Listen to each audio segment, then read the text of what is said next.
Welcome to the Bible in a Year, Old and New Testament Bible Reading Plan for 2025, Audio Edition. April 6th, Judges chapters 18 to 19 and Luke chapter 10, verses 25 to 42. Judges chapter 18, Idolatry in the tribe of Dan. Now in those days Israel had no king, and the tribe of Dan was trying to find a place where they could settle, for they had not yet moved into the land assigned to them when the land was divided among the tribes of Israel.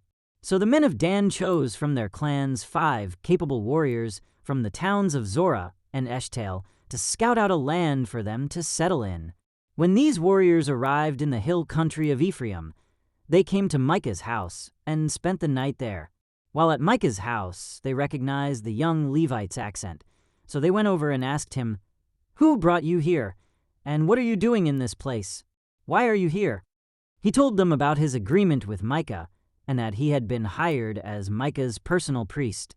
Then they said, "Ask God whether or not our journey will be successful."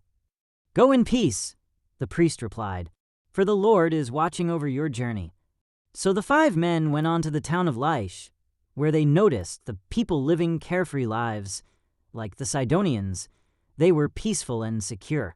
The people were also wealthy because their land was very fertile, and they lived a great distance from Sidon and had no allies nearby. When the men returned to Zorah and Eshtaol, their relatives asked them, "What did you find?" The men replied, "Come on, let's attack them. We have seen the land, and it is very good. What are you waiting for? Don't hesitate to go and take possession of it. When you get there, you will find the people living carefree lives. God has given us a spacious and fertile land, lacking in nothing." So 600 men from the tribe of Dan, armed with weapons of war, set out from Zorah and Eshtaol. They camped at a place west of Kiriath-Jearim in Judah, which is called Mahanadan to this day. Then they went on from there into the hill country of Ephraim and came to the house of Micah. The 5 men who had scouted out the land around Laish explained to the others, "These buildings contain a sacred ephod, as well as some household idols, a carved image, and a cast idol.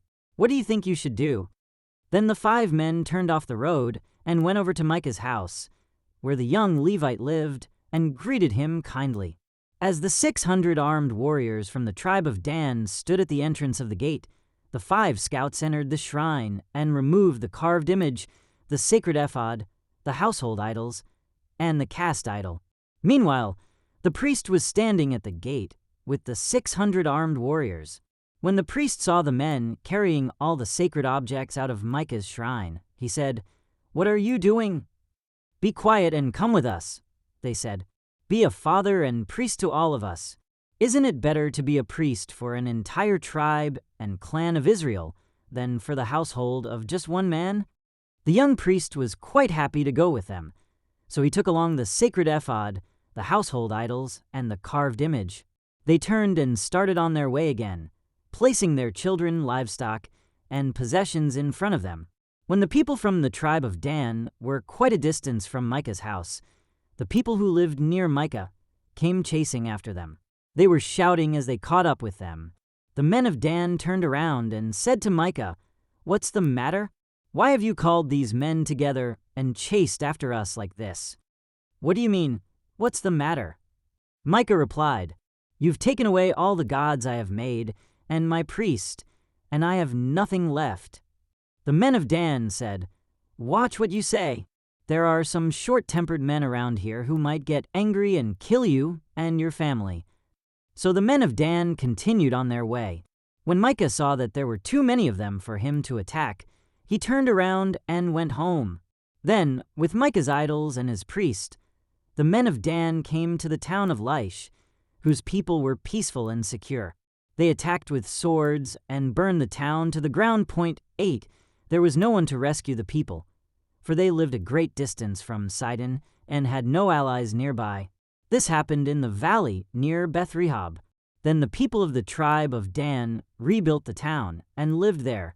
They renamed the town Dan after their ancestor, Israel's son, but it had originally been called Laish.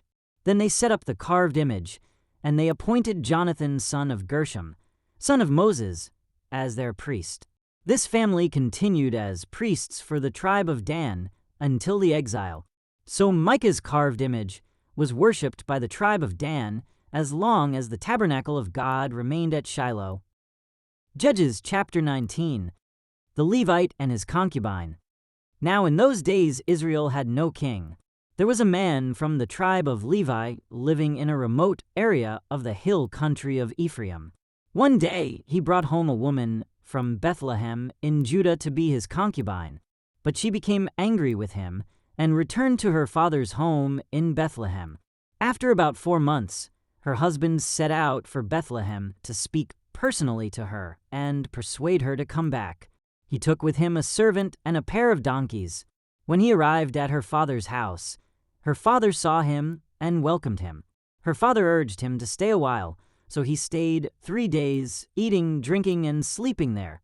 On the 4th day the man was up early, ready to leave, but the woman's father said to his son-in-law, "Have something to eat before you go." So the 2 men sat down together and had something to eat and drink.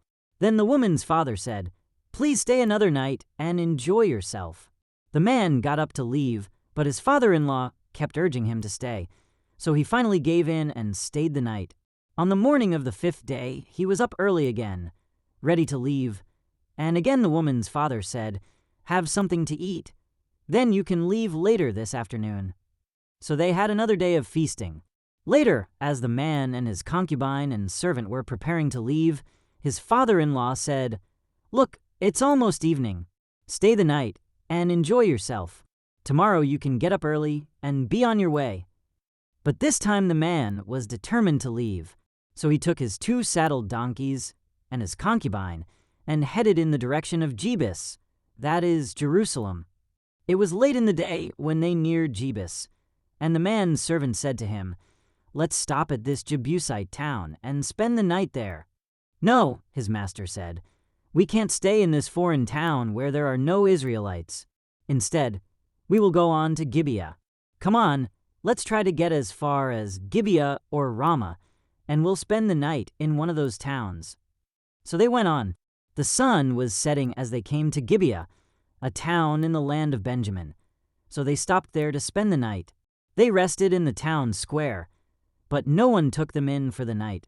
That evening an old man came home from his work in the fields. He was from the hill country of Ephraim, but he was living in Gibeah, where the people were from the tribe of Benjamin. When he saw the travelers sitting in the town square, he asked them where they were from and where they were going. "We have been in Bethlehem in Judah," the man replied. "We are on our way to a remote area in the hill country of Ephraim, which is my home. I traveled to Bethlehem, and now I'm returning home. But no one has taken us in for the night, even though we have everything we need. We have straw and feed for our donkeys and plenty of bread and wine for ourselves." "You are welcome to stay with me," the old man said. "I will give you anything you might need, but whatever you do, don't spend the night in the square." So he took them home with him and fed the donkeys.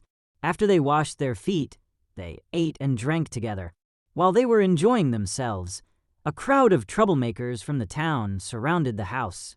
They began beating at the door and shouting to the old man, "Bring out the man who is staying with you so we can have sex with him." The old man stepped outside to talk to them.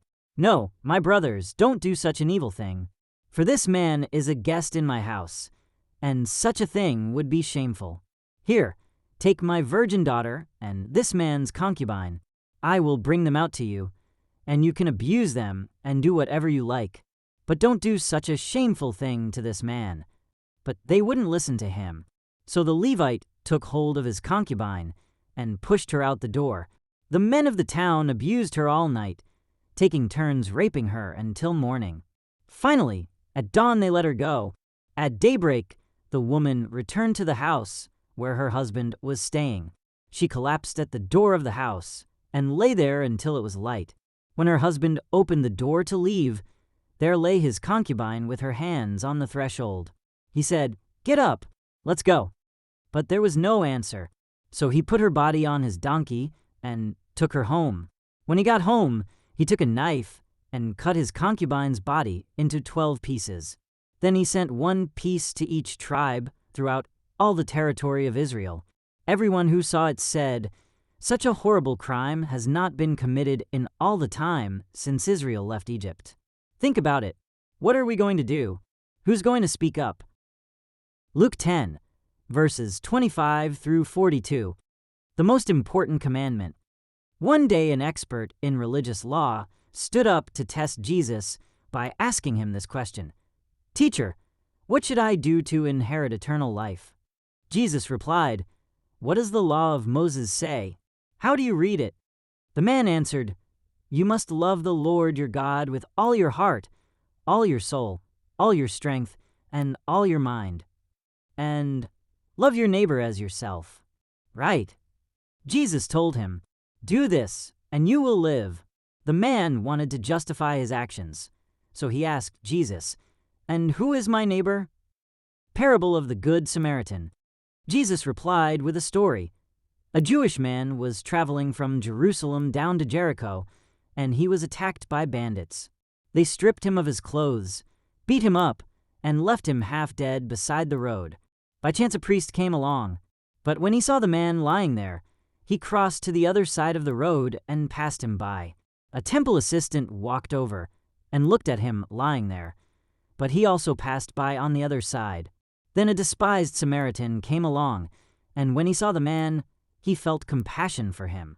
Going over to him, the Samaritan soothed his wounds with olive oil and wine and bandaged them.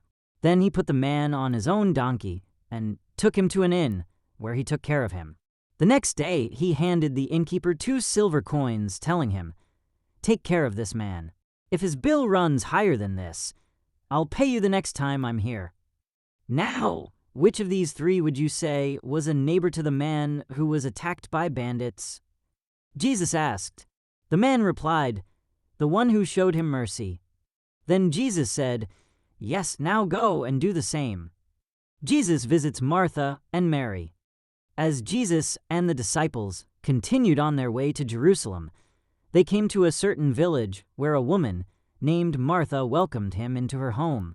Her sister, Mary, sat at the Lord's feet, listening to what he taught. But Martha was distracted by the big dinner she was preparing. She came to Jesus and said, "Lord, doesn't it seem unfair to you that my sister just sits here while I do all the work? Tell her to come and help me." But the Lord said to her, "My dear Martha, you are worried and upset over all these details. There is only one thing worth being concerned about. Mary has discovered it, and it will not be taken away from her." Thank you for joining as we read through the Bible in 1 year. This has been day 96.